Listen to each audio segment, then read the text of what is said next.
Welcome to the Spectators Podcast. Here are your hosts, Corey and Jeff.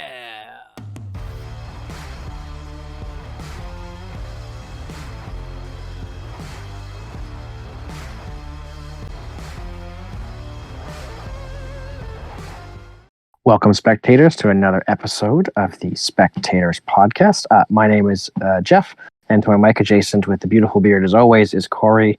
No need to ask ourselves again how we're feeling. Like last episode, probably the same. But before we rant and go into how we're doing, please hit subscribe, like, please. Leave a comment in the chat of what you think, especially what we're about to rant about again on this episode. But so Corey, take it away. What are you thinking? What are your thoughts right now? What's going on in your brain? I'm just gonna let that out now so that I can have a conscious conversation and not get too far into the ranting right now and where I stand with the whole situation with WWE. We came off another, I guess, the second week after WrestleMania. Pretty lackluster show on Monday. Couple of interesting things that I was a little bit looking forward to tonight, and they kind of messed those up too. We'll get into it, but it was another demotivating episode of SmackDown, I think, tonight. This whole week, really. Especially where, I was coming into this show with not a ton of excitement, but there was some excitement for certain things. And they seem to mess that up. And we'll get to that. But, and it's always hard because you can have we talk about this with the matches, having such a good, well-rounded match and then you finish it weak. It's very similar to the shows, right? You can have such a well-rounded show. Not that tonight was in any way, but you can have great shows and end it really poorly. And I think this was another ending of a show very poor. I think the only thing we can do right now is really jump into we will get into the bloodline, but just WWE where it is with its talent right now and where they're going with who and what and why. I kind of want to start with the women's tag titles to start because I feel like we're in an interesting spot with those. Interesting as in they still don't matter a whole hell of a lot.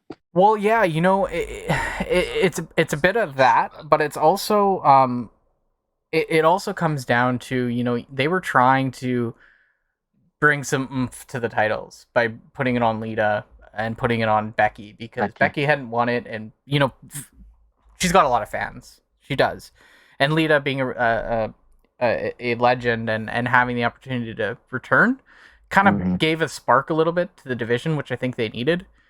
But again, the booking was really poor, right? They didn't defend them at WrestleMania, right? You have and they keep beating a dead horse with this one. But Kevin Owens and Sami Zayn keep talking about the fact that it was the only time that the tag titles have ever been defended in the main event, and it is a great accolade. Don't get me wrong, but they didn't even defend the women's titles at WrestleMania. So it is putting a little bit on the division, and you get to a point where now you kind of have that point where we all thought Trish was going to heel turn, whether it was Trish or Lita. We knew someone was gonna turn on Becky for sure. Yeah, I think we know Becky's doing better as a face, and she was a heel for a long time when she was feuding with Bianca. So having that happen, the turn was at the wrong time too. It was just the match had ended and then she turned on her. There was no explanation. Apparently now they're gonna have Trish come back on Monday and explain it. Same with Brock. What happened, just like Brock and all that. So there's a lot of. It's not even long-term storytelling. It's just you don't have time to tell the story, so you then you then end up telling it after it's already done. And Trish unfortunately really botched that heel turn too. She botched the kick and everything. The timing was really botched. So it wasn't the greatest situation. But I just wanted to go with the tag team championships because they seem to be pulled over to SmackDown now, with Liv and Raquel, and they came out today, talked about how they're still new together as a team, and I got a lot of vibe that one of them is going to turn on one another. Well, hopefully it's Raquel. I'd like Raquel as a heel. I think she was a heel in NXT, wasn't she? She was, and you know how I feel about this. I've been talking about her potentially heel turning for quite some time now, and I think it's the right thing to do because I think her character right now is boring. It's getting stale, right? Just like I think Bianca's a little bit stale, but she doesn't want to go heel. But I got that vibe when they're out there talking together, and then you got Chelsea Green and you got Deville, so you're starting to build some talent up in that division and starting to hopefully get some more tag teams together. Nice to have some consistent tag teams in the women's division, right? Like it just before that it was so hodgepodge. Like remember how Asuka and Alexa won the tag titles for what 4 days, right? Like so then just have Damage Control take them win back. It back. It's at Crown Jewel, and that was lazy booking. Damage Control because they held on to the titles for what 9 months. Something like that. Something like it wouldn't surprise me, and it was more like they would have singles matches. They'd lose all the time. Like we could dive into the women's division and some of the research that I was doing on it, but I want to do some bit more research before I talk about it because I think it's because I want to compare it to AEW because I know AEW also has criticism with their women's division, but not great. And we're still kind of in my opinion, still kind of continuing to see it. Charlotte and Rhea were good. It was a very good match at Mania. Build sucked, but I think the women's division is in danger right now. If I'm being honest, because now you have H, who is already struggling with the women's division, and Vince is back at the top of creative again, and we all know what women's division looks like for the most part under Vince. I mean, I'm sure he did some good booking with the women, but you got two things that Vince doesn't like, right? He's got the women's division and the tag division. Women's tag. Yeah. He doesn't like tag. He's come out outright to say he's not a big tag fan. It just has to be part of wrestling. I guess the way that I was going with this was really like, I think that the SmackDown women's titles, or sorry, the women's tag titles should be part of SmackDown right now. I think you look at the division of tag teams. You got Shotzi and Natalya. You've got Liv and Raquel. You've got Shayna and Ronda. I think it seems to be a better fit there. Whereas Raw, they seem to really be putting a lot of tags together that didn't really mesh well. With Damage Control, right? That's pretty much it, right? With Damage Control. So honestly, I think they could be moved at the draft, and we'll get to the draft discussion later. But I think that they will be a better fit on SmackDown. So hopefully, we'll see a little bit more of those titles moving around, and then maybe we might get a good solidified champion holding those titles, and I do think that's going to be Ronda and Shayna at some point. It just needs to matter. It just needs to matter. Yep. Right, and I think ideally they would in their mind. I shouldn't say ideally. It's going on Ronda and Shayna, right? Ronda and Shayna. I don't want to get into Shayna and Natalya. Always screwed up the names. Well, Shayna used to be with Natalya way back that's when. Probably why I get it messed up. But I think in their mind, I mean, if for what Ronda wants, and we all know whatever Ronda wants, she gets in the WWE for some strange reason. Literally, wrestles 5 seconds in the showcase from WrestleMania and wins. But she's injured right now, so I'm happy that they put it on Raquel and Liv. I mean, I said to you, I think Liv was completely screwed over by her booking with Ronda, and has improved. So, she was the second last for the Rumble. Could have easily won it in kayfabe. Obviously, we all knew Rhea was winning that match, but has really shown that she can be top of the card or deserves some kind of gold or belt on her, right? So I'm happy for Liv in that sense, that she gets a belt, and I like Raquel. I think she deserves a belt as well, and I do hope it does turn out to be a nice heel turn, because one thing I'm noticing is that there are no non-title feuds for women, really. It's mostly for men. So they don't really want to put those on the card, right? They don't really want to have women's wrestling matches on the card without a title involved. especially on a especially on pay-per-view. pay-per-view. They usually the one they had from WrestleMania 38 to 39 was the 6-women tag match at Clash. That's it. That was the only non-title feud Yeah. In an entire year. Here goes I spoiled my research. But yeah, I mean, and even then, Damage Control had the tag belt, and they were so that the tag team belts was so that there were still championships attached to it, right? I guess you had the showcase. You had the showcase and the 6-women tag at WrestleMania. So I guess but that's three matches out of an entire year, right? So like I just hope that something changes. I don't know, maybe if the sale happens, and because apparently Vince is only getting 18% of voting power once the sale actually goes through. So maybe things will change that way. Maybe stick, because I know Fightful Select was saying that Endeavor was really interested in bringing Stephanie McMahon back, but we obviously know she's not going to go anywhere near this company. Not as long as Vince is there. Yeah. Has any power, right? He left, I think, because he became the executive chairman again and had a significant amount of clout in the company, or she was working with him previous.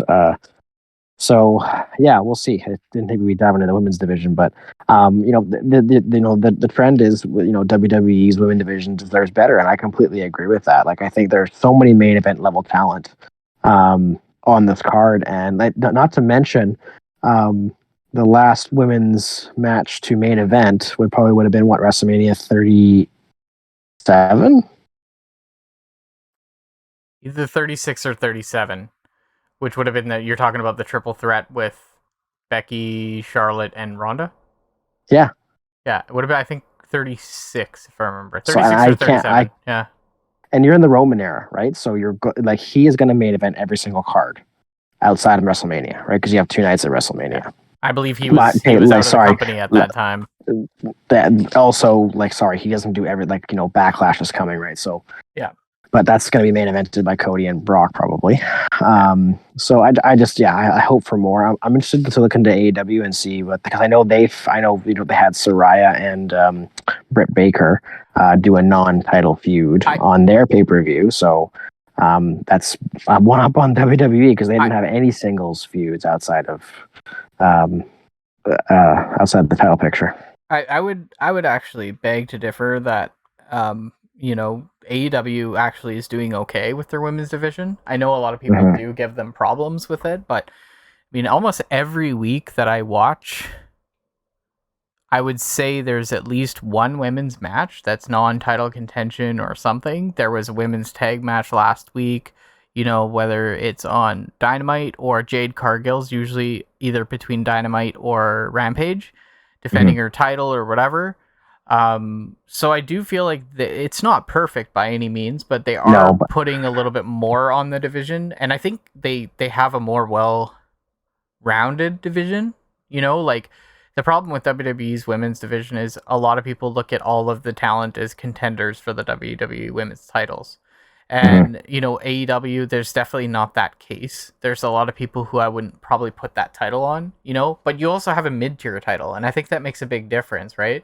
Yes, Jade Cargill's going through this long, undefeated streak, but this isn't just a title streak. This is about her undefeated streak in the company, right? So I think there's a little more importance to it, and she has to lose to the right person. So I'm okay with it in difference to Roman Reigns. She is going to lose soon. I've heard that the title is going to be popped off her soon because I think they want to move her up the division and up the card. Well, so she should be. She looks like a main event, right? Top on the card, right? But look at Jamie the work Hayter's having a good run, right? Yeah. Put it that way, the work she's put in on the card at the lower level and the mid card and really created the importance behind that mid card title. I think that's really important, right? Now you have a really good mid card title, so now you push her up, right? And there's going to be a lot of people who want to get that title. She's going to take her first loss to lose that title, and then she'll go up to and she's more than well deserving to immediately get a title shot against anyone who is the title holder at that time. Something I was going to go into, and I'll start off with WWE, and we're 2 weeks out of WrestleMania now, so now we're seeing a whole new list of feuds. Some feuds are continuing, which is really annoying, but we're starting to see some new feuds going on, and one of them that I like seeing is now you have that Judgment Day and LWO feud together, where it's not just Dom and Ray. So you're seeing, LWO get some time, but what I'm liking to see is you're actually seeing a bit of a feud behind the scenes outside of the ring between Zelina Vega and Rhea Ripley. So That'll I think be a that good match at maybe Backlash, the I next think. matchup that we're gonna see at Backlash. Because it seems like Vega's really actually improved. Hey, like I know when she started, she did a Hurricane Rana when she debuted with Legado de Fantasma at that time. Yeah, it was awful. It was not very good. no, But like, damn, she's doing them like Rey Mysterio now. Maybe probably 'cause she's hanging out with Rey Mysterio, probably. So I think like that's a really good like type matchup, right? Like usually on 2K22, it's a giant versus a cruiser, but I think that's a really good matchup. Those two, like, Zelina is more of a high flyer, and Rhea's that brutal style. So I think that's actually going to be quite a good match, and it's not going to main event, unfortunately, due to Brock and Cody, which is unfortunate, because Zelina is from Puerto Rico. Yeah. Hope I said that right. I also noticed something cool in today's show, which they didn't do before when they originally presented the LWO shirts. And I suppose that maybe back in WCW days when Eddie Guerrero was doing this, maybe everyone was from Mexico, so all the shirts had the Mexican colors. But I noticed tonight that it was the Puerto Rico colors. 2 members of the team had Puerto Rican colors.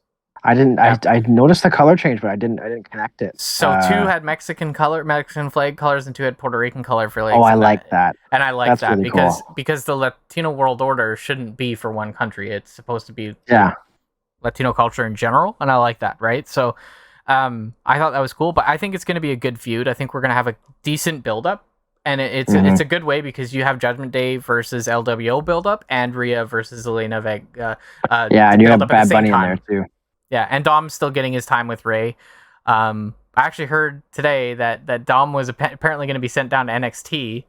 They were considering it, yeah. H was. Then he got over as a heel, so they're going to keep him on, right? Well, you saw that first promo when he joined Judgment Day, right? Like, I'm not surprised, but like, credit, like Zelina, like he's really improved, right? Like like we said last episode, he's like one of the best heels on the card. He's got that natural heat, right? Like people really don't they like want to boo him, and it's awesome to hear.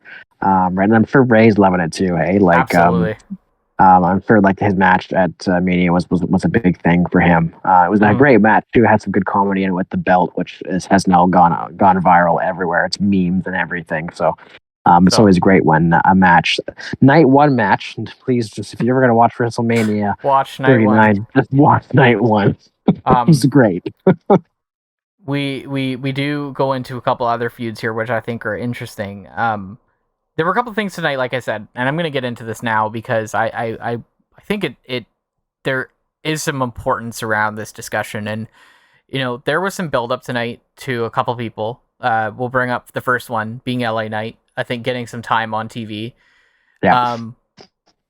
Bad booking. You put him against a guy like Xavier Woods. Stylistically, Xavier Woods and him is a good matchup. Very good matchup. It was a good match. But you have Xavier win the match clean after a roll up from LA Knight to grab the technically tights. It wasn't clean, right? So no, he didn't technically cheat. They both cheated, right? But it was a smooth. I guess I shouldn't have said clean. I should have said a smooth counter into another roll up, which we both know we don't like roll up wins, but that's okay.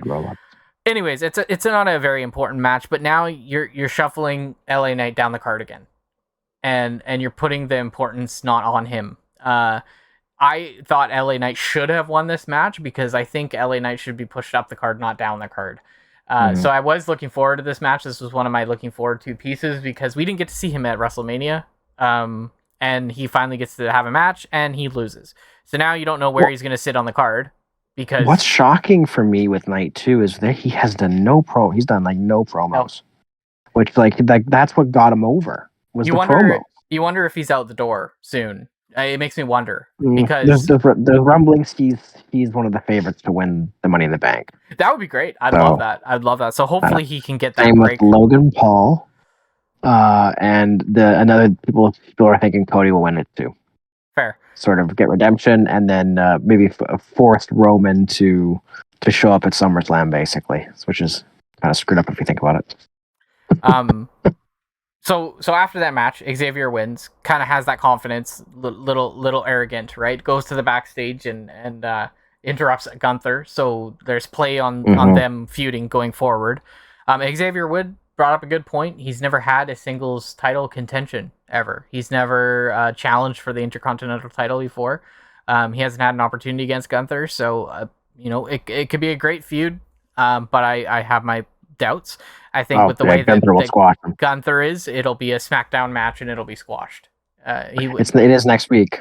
Yeah, so it is next week. Okay, so they did confirm that. So I figured it'll be a squash match. And Gunther will come out. Maybe not a promo. squash, but like at least like it's like Gunther's gonna win that one for sure. Oh, for sure, like no doubt. And then we see Gunther probably not defend at Backlash is my guess, because I don't see. Yeah.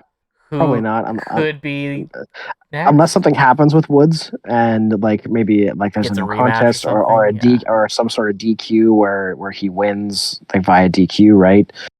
They could maybe extend it. I don't know. I don't really know. I don't really have a grasp of what they want in Puerto Rico. I don't either.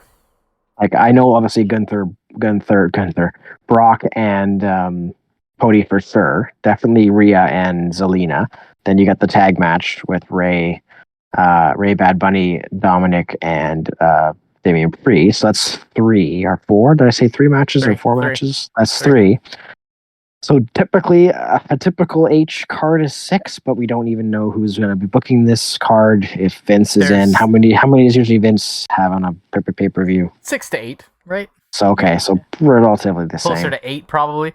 I would say the biggest part we're in the dark for is like we only have about 3 weeks left, right? Until that card. And they haven't confirmed a single match for you. They haven't confirmed a single match. No title matches, like no Gunther, no Theory, no mid card titles, no tag championship matches. So I think it'll be interesting. I'm guessing we'll probably see a women's tag match on that card just because it's going to be new tag champions, right?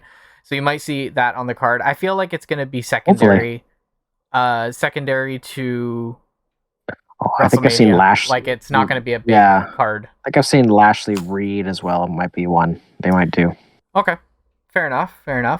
Yeah. So meaty men slapping each other. I think it'll be kind of one of those just to bring some attention to Puerto Rico and see how the crowd is there and see how they can do, because Triple H's goal I think here is just to get as many external venues outside of the U.S. and see how he can do. For the time being. Thank God he's secure it because Vince is back. So it didn't seem like the pay-per-views moved very much when he was around. No, Vince doesn't seem to like want pay-per-views around outside of North America very often, even in Canada. I guess technically he would have booked Clash, right? That was him last year that confirmed Clash because H took over when that was already happening, right? Yeah, I think so. Yeah, that's the only one that was outside of the US. I mean, that was like the first time in 30 years almost. So yeah. And Puerto Rico is still in the U.S. technically, but it's still kind of considered international because it's not a typical place you would take an event, right? Yeah, no, absolutely, and I think we might see more and more push for events outside if Triple H continues, but I foresee that if Vince is kind of getting involved too much, then we're probably going to see more stuff happen in the US, which I think it's easier for them, right? Now it really depends on how Endeavor wants to do things once the sales through too. I think that's going to be really important. Yeah, we can maybe touch on that quickly at the end if we have time, but that's a huge thing, right? Is what's going to happen once Endeavor takes over. It's too unknown at this point too. We don't really know like a lot about it. I think, but we'll find out over the next like coming months. I don't know. I just feel like WWE isn't such a good. We brought up all these points, and it brings me to my next point. It was just like I feel like there's the elephant in the room that we have to address, right? And that's the struggle with booking. And just in general, it's not the women's division, the men's division, the title of it. It's everything. There's continuous. You're either running on continuously the same storylines that are getting stale. You're continuing feuds that should have ended already. You're rebringing back feuds that people are tired of, and we go back to last year where Vince booked Brock and Roman several times again. Those kind of things. Like and I'm not just talking about like very recently. I'm talking about over like this whole Roman timeline, right? And Mhm. there's bad booking. The next match that I was going to talk about, another match was you have Shinsuke return. I was really looking forward to seeing what he might do, how he might, what kind of reaction he might get. Excuse me. And he had a match, and it was 5 minutes. That's all he Mhm. got on TV. 5 minutes. And I guess Madcap's heel now because when he And tried to attack him Madcap's after. heel, and Emma's like trying to be his manager, kind of like to tell him what to do. And it's weird, bizarre booking there. And then you have Karrion Kross and Scarlett come out at the end and put down the Shinsuke card, and that means that he's gonna feud with Shinsuke next. Don't like that Yeah, booking. Don't like I that hope booking at all. I don't mind it if they stay away from the spooky stuff. Like when he was feuding with Ray. Yeah, yeah. Like they did the card thing, but then there was actually some decent promos in there. There Like was some when okay stuff. when Ray was injured and he was sitting beside Ray and was being all cryptic. Like I didn't mind that. Mm-hmm. The matches were okay too. Like it wasn't like they were bad matches. So I don't mind it because I just don't know how Shinsuke would do with spooky. I just want to touch on quickly. You're talking about the booking, and I think WWE is in a really tense place right now because you do so. According to Nick Khan, right before WrestleMania, H had a plan months and months in advance after WrestleMania, right?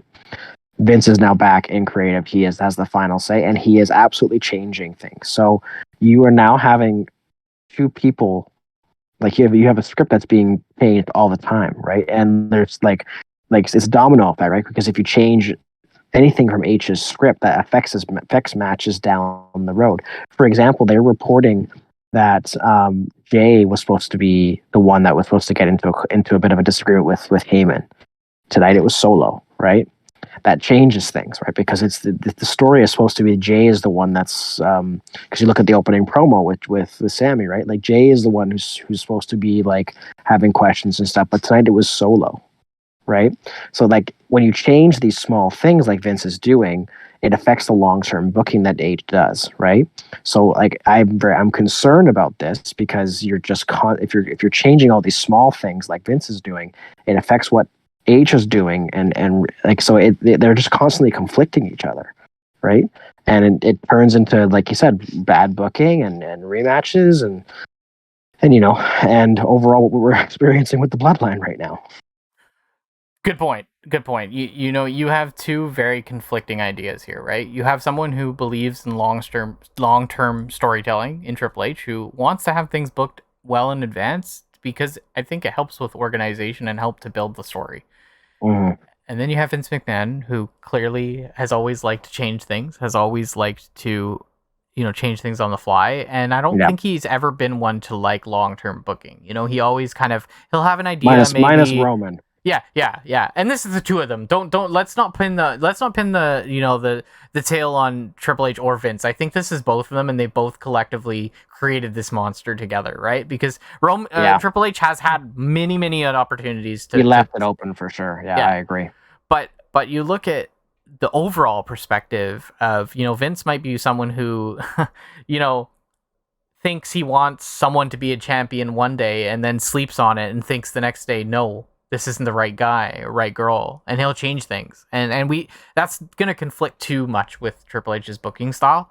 So we're going to run into this problem going forward for a while unless they can figure out their stuff. And, it's unfortunate because it's going to put a lot of talent at risk and heat on the talent for them not wanting to be around, not wanting to do it, not wanting to. Well, if another show in a row, no Drew.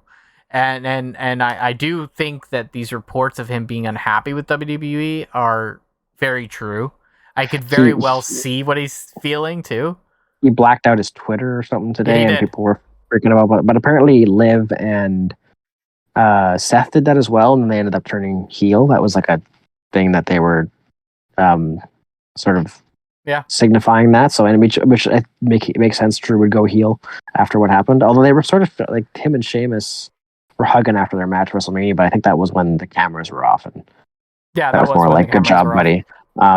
But is the Bloodline there next on your list? Because I'm dying to dive into them. The only thing I was gonna say about the whole Karrion Kross and Shinsuke situation was just like Vince brought Karrion up from NXT years ago, and as he was still the NXT champion, and it was just an utter failure. It probably goes in the top 10 of worst debuts and worst situations, and I just see where he is right now, and like Triple H has done no better with him, unfortunately. I feel like it's been he hasn't given him much either, though. I would argue, right? It's not necessarily carrying across his fault, but I feel like they've already dug their hole with him, and like he's not believable as a character. You're gonna see him go after mid-card talent probably.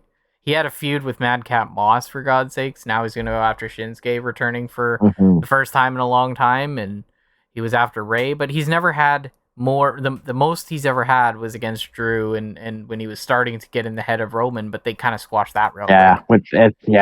They made him look so weak with Drew. It was such a so it's bummer, unfortunate, right? Because but yeah, let's dive into the bloodline, because I've got a lot to say here, and if you want to go first, you can, but let me know, because I've got a lot. So. Well, and it's funny because, like, you know, you and I are feeling the exact same we did last week, right? Like, we're feeling, you know, upset, angry, like pretty much dejected, right? Like, and it's because we're seeing the same crap, right?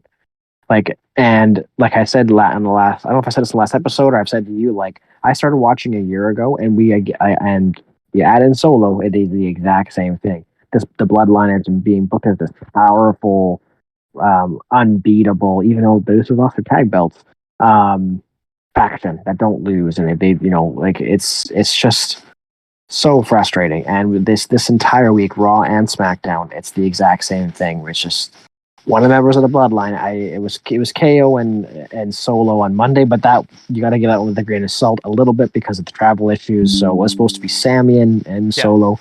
It was going to be the same thing, right? Like, so Solo was winning by regardless of who he goes against.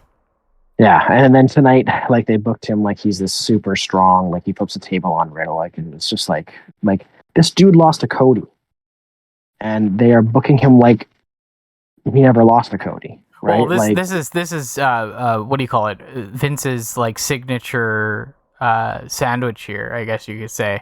You know, you have a guy do something. He loses, right? You don't like what happened with that loss, and you don't like, you know, the following pieces of that loss, so you just pretend it never happened by having him be. And Vince does this all the time. You know, it's very common where Vince would kind of eliminate these from the records almost.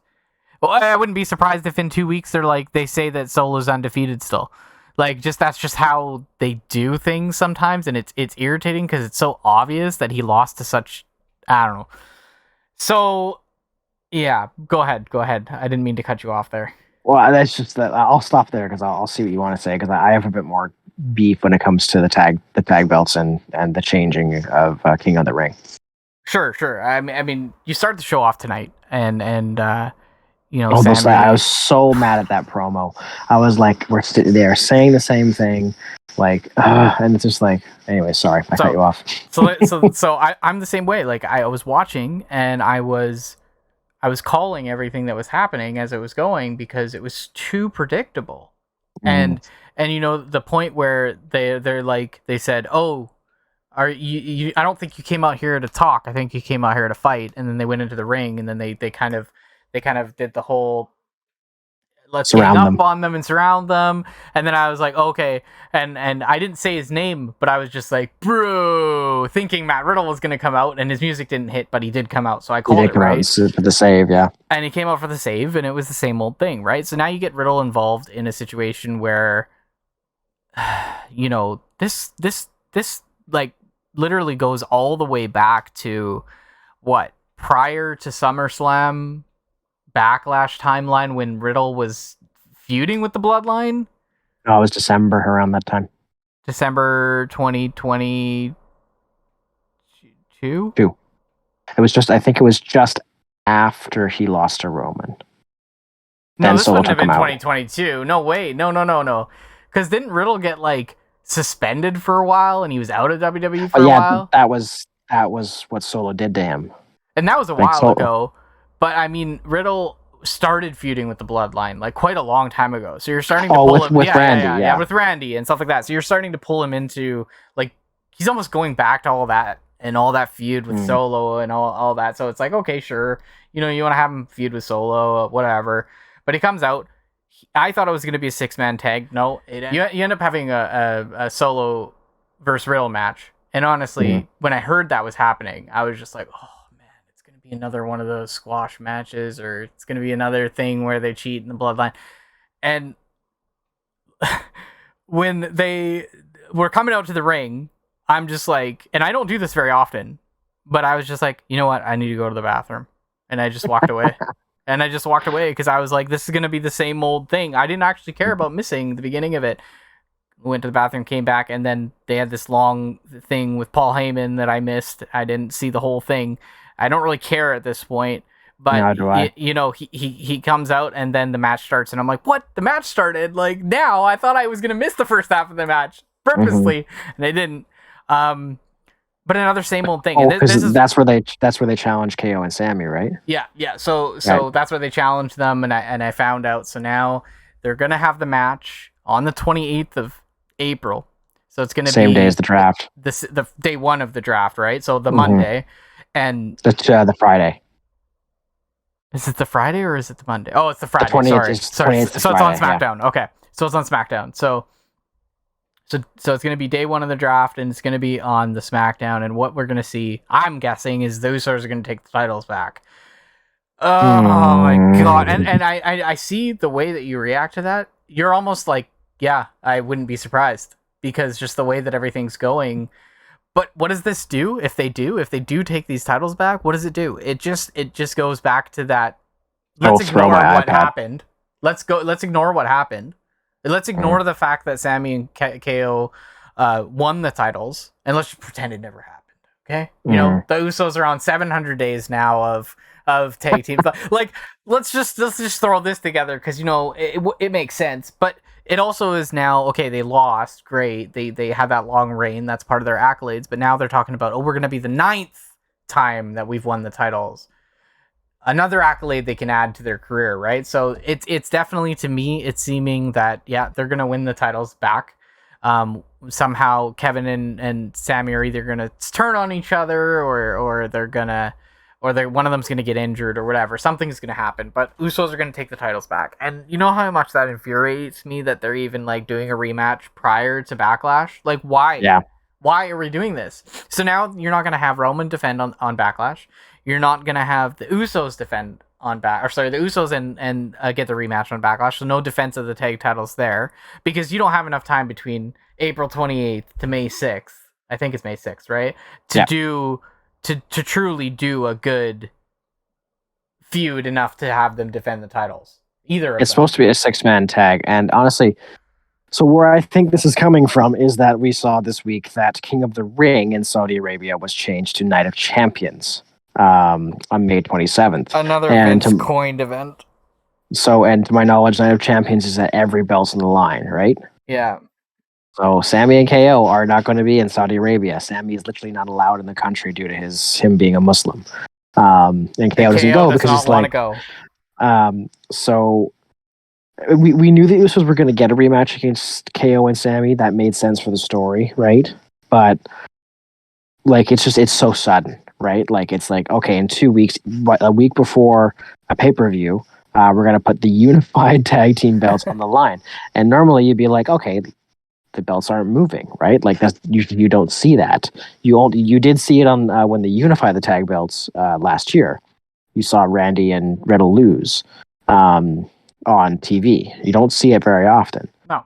But I for sure see them because if you look at the booking, right, it's Sammy, KO, and Riddle cannot beat the bloodline no matter what, right? No matter what, no one can take down the bloodline. This is the whole story, right? No one can take the bloodline down.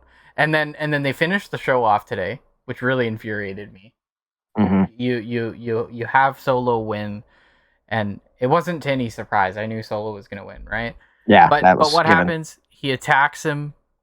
He throws him into the table. He throws the table on him, and Riddle says he thinks his arm's broken. He's grabbing his arm, saying, "Oh, my arm! I can't feel my arm," the whole time. So then you're like, okay, so, you know, I guess this is the whole, well, Riddle's hurt now again, and he's out again. right? So is this punishment for him, and his contract's going to end soon? I don't know. Regardless of that, one point that they did bring up was Riddle has learned, just like his counterpart Randy Orton, you don't mess with the bloodline. They brought up Randy Orton tonight. They said Randy Orton. So it's like, okay, so what do you even do with Riddle at this point? What do you even do to defeat the bloodline? Because no one on the roster is believable to beat the bloodline. I'm sorry.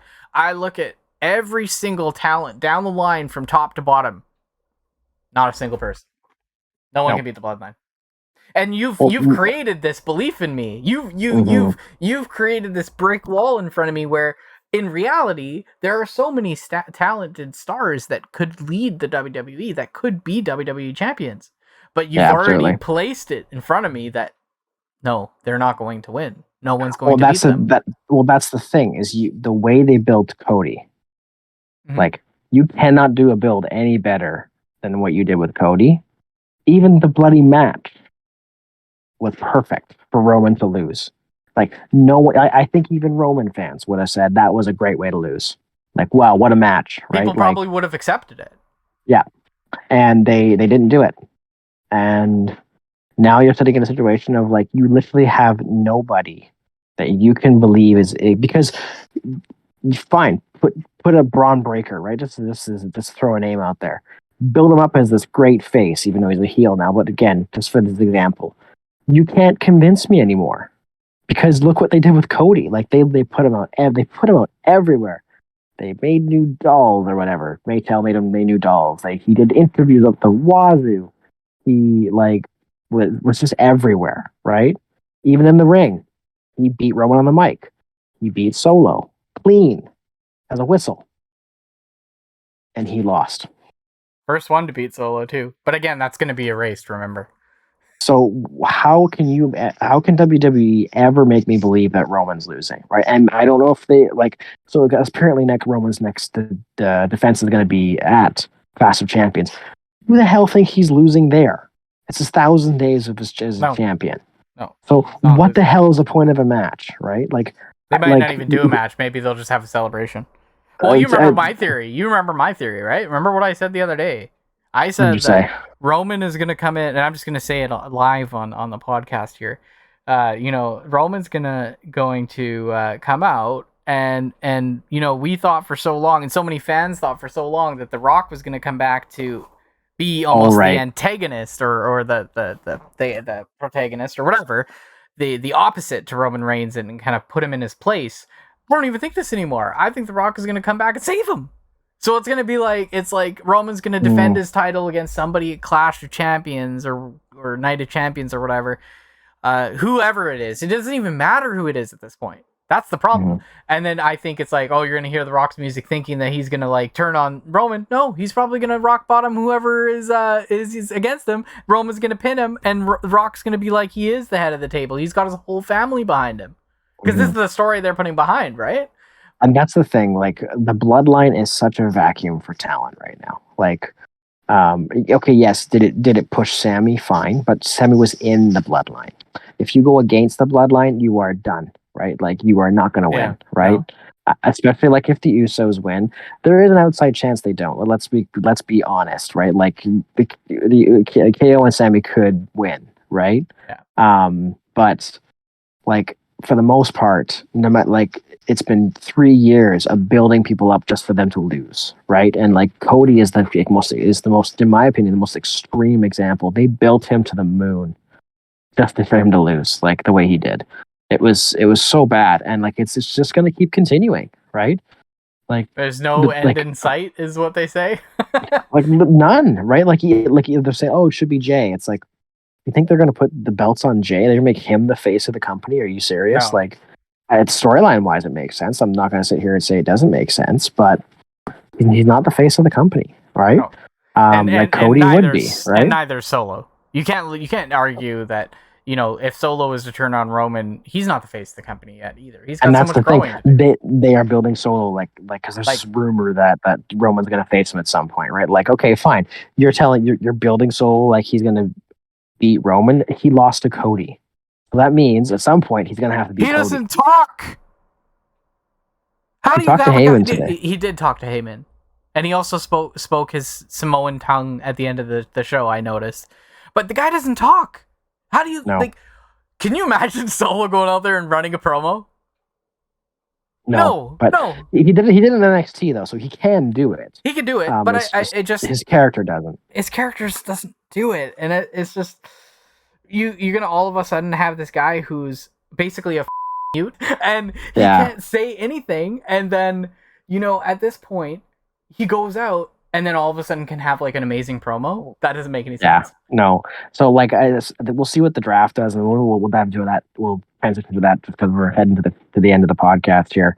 The draft will solve maybe a little bit of this, in that the rumors are that the belt's not going to be split off Roman, but that Roman will be they'll be unified. So he'll have instead of the two belts, it'll sit as one, and then if he gets back into Raw or he stays on SmackDown, the other brand will get a new championship.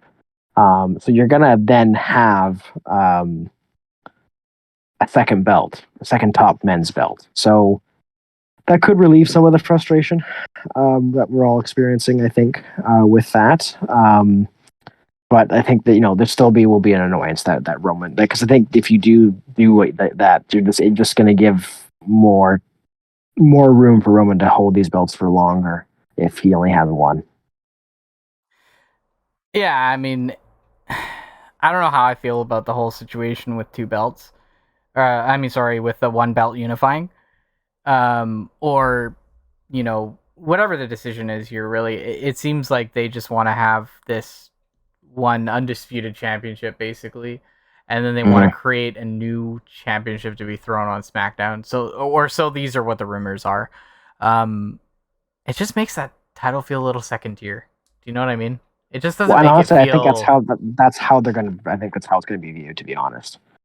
Because yeah. Roman's had the belt for so long that even if it's Raw or SmackDown, where if Roman gets drafted to Raw, it's going to be SmackDown, right? Like it's going to feel secondary, right? Because Roman's been holding this belt for so long, right? And like the almost the goal will be who can dethrone him, right? Like that's still going to kind of be a thing, right? But it almost gives more excuse for Roman to not be on TV even more, to be honest. Exactly, and to hold the belt even longer, right? Because once he gets past 1,000 days, it's like you said, is it 1,500? Is it 2,000? Right? Like they said after WrestleMania, oh, we're only on the third inning. I'm like, of what? Like, we're already asleep then if we're already in the third inning? Good lord. 9, so we have to times this by 3, right? So, geez. So 2 years is so you're looking at like at least a 6 to 8 year run of this title, basically, is what they're trying to tell you. And if Vince stays, it could happen, right? Like I think he has significant input in this, right? Mm-hmm. I don't have any proof of this, but I know H was the one to make a decision at Mania, but I think Vince was a part of that decision. Oh, for sure. You never know. They might have had plans to have Cody potentially win it, and they changed it. I don't believe that, but I it's possible. Anything's possible. The bill, and maybe you're our WWE historian here. Have they built a face like that before and had him lose? Not to that extent. Never. Right? Like I've never seen someone like Roman before, and I mean that goes on 2 tiers, right? Wow, mm-hmm. I've never seen somebody like Roman before. That's a whole nother level of like talent. Mm-hmm. Or, oh my god, I've never seen anything like this happen. There's 2 sides to it, right? I mean, there are fans who are really behind him, and there's going to be fans that continue to be really behind him. Whenever he does lose, whether it's 2053 or whatever, people are going to be very surprised when he does lose. It's going to come as a big surprise. But I think the question really is like, who? Like, there's nobody I can see in or outside of WWE viable enough to beat Roman Reigns. Cody, even outside. Like, how do you do it though? How do you do it? That's even anywhere close to what they did at Mania, right? It's a really good thing Jay White didn't sign with WWE. I'll tell you.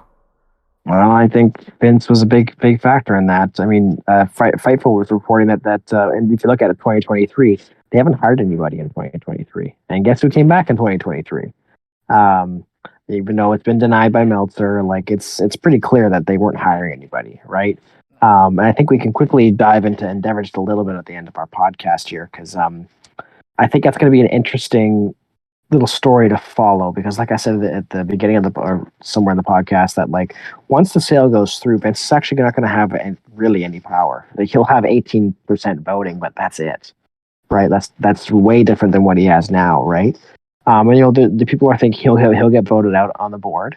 But I read a really interesting article from PW Insider Mike Johnson talking about Ari Emanuel, the owner of Endeavor, who actually has worked really closely with Nick Khan. They worked together at a talent agency that Ari owned before he became super famous. And he was, weaving the story. I mean, he didn't say it, but he was reading between the lines. It looks like him and Khan are basically going to take WWE over once the sale is through. So we might be in for 6 to 12 months of pain, like we're experiencing right now. But it remains to be seen what WWE is actually going to look like once Endeavor is finally taken over, because they have 51% of the shares. They're going to have majority of the board. And, it might actually change the landscape of WWE. So it's just kind of interesting to see what's going to happen when this finally happens. And they haven't really given a timeline of what that looks like. I don't know how long that's going to be, but I think we're in for some pain with Vince, but there could be some potential reprieve once Endeavor actually takes over the company. Well, I do think we have to be cautious too, because Endeavor taking over the company and, like, let's say they're ousting Vince at some point, that may not necessarily be a good thing either. Very true. Right? Yep. They're not a company who runs professional wrestling, so they may have ideas that are not going to sink in well with the fans. So we have to be cautious because they run UFC, and UFC is a different game. It's a different thing than WWE. You can't book it similarly. And I don't really want to see a full like merger idea where you have UFC guys crossing over too much or WWE guys crossing over too much. I'm not into that idea, which I think they probably see that could be potential, and I'm not sure I'm into that yet. But you just always have to be cautious with the company coming in, because Vince has a vision. He's had a vision. He's relatively run a successful company for many years, 40 some years, that could be completely changed the landscape, and from a company who doesn't really know wrestling that well. Well, Nick Khan could be there, and that could help, of course. But there also has to be the other side to it of like, just because Vince may be ousted in the board of directors doesn't mean he's going to be ousted in the creative side of things. Ari may still feel that Vince might be a good employee, right? And not potentially. Sorry to cut you off, but like the sense I'm getting is that basically he'll hand it over to Nick Khan, and I don't think Nick Khan's a huge fan of Vince. It's like I think there are rumblings that he was the one that was leaking stuff. Well, yeah, they were saying that he was trying to he was trying to get rid of Vince for a long time, is what I've heard. So I'm not a fan of Nick Khan personally. Actually, I'm not a big fan of Nick Khan. I don't like him. I would rather see the company go over to Stephanie and Shane. That would 100%. I would have said Stephanie would be the one who should be the one to take over, but that's not going to happen. Shane's on. Got to fix his quad first before he runs the company. But that's the thing is, but what I like about Khan, though, from what I've seen so far, when Vince was gone, is he did let the people do their jobs, right? Like he let H do his job. He did. I think him and Stephanie did a very good job as co-CEOs. The company saw big profits, right? Like they were doing a really good job. So that's the one thing I think I'd like with Nick Khan taking over, is that he's just gonna be like, hey, H, creative is yours. I'm not gonna step in, right? Stephanie, if you want to come in, do your thing, right? Because like I think the women's division has suffered quite a bit since Stephanie has left, right? And it's right around the time that Vince came back in January, right? I mean, again, H had his struggles with the women's division, but like with Stephanie not there, I think it's hurting, and I do really want her back. And I know Endeavor, like I said at the top, seems to be quite interested in having Stephanie McMahon back. Not too sure about Shane, but again, he needs to work on his quads before he can maybe do anything significant in WWE. But Yeah, no. So it's going to be really interesting landscape. But we're in for some pain, I think. I think so too. Coming up with the booking that we've been seeing these past couple weeks and changing up pay-per-views and all that. So we'll have to see. I almost wonder what's in the head of Ari and Endeavor, thinking like, who do they see as their champion? Who do they see as the person that they want to kind of lead the company, right? Because it's a different game than UFC. UFC champions are made from actual competition. WWE champions are made by choice. And who do you see as the viable guy who's going to... Because I feel like they're very business-driven, right? I was going to say, whoever makes you the money. Who's going to make you the money? Who's the face that's going to make you the money? And who's going to be the most articulate person that's going to be able to present your business to other people and sell your business to other countries and other networks? Makes me wonder too now, like if they do put one belt on each show, like they're going to give the other one to Cody, because who's the two top merchandise seller right now? It's Cody and Roman, right? So putting a belt on Cody, then you can, give him that championship bump that he was supposed to get at Mania.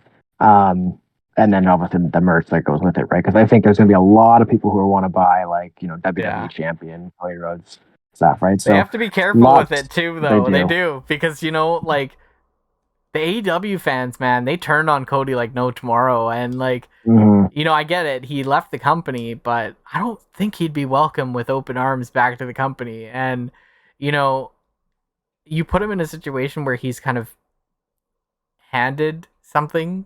There's going to be the question about nepotism, and there's going to be. I don't think you can argue he's been handed anything after what happened. No, I know, but there'll still be people who will argue that, right? And I don't like the idea. If he loses to Brock, that will help that narrative, I guess. We'll see what happens there. But we should probably wrap. We should probably stop there, because again, we could go for another 3 hours. But so thanks to you everyone for listening. Please subscribe, leave a thumbs up, leave a comment on what your thoughts have been for the past 2 weeks on WWE, and we think we're going to title this episode WWE is Pain, because it's feeling painful right now.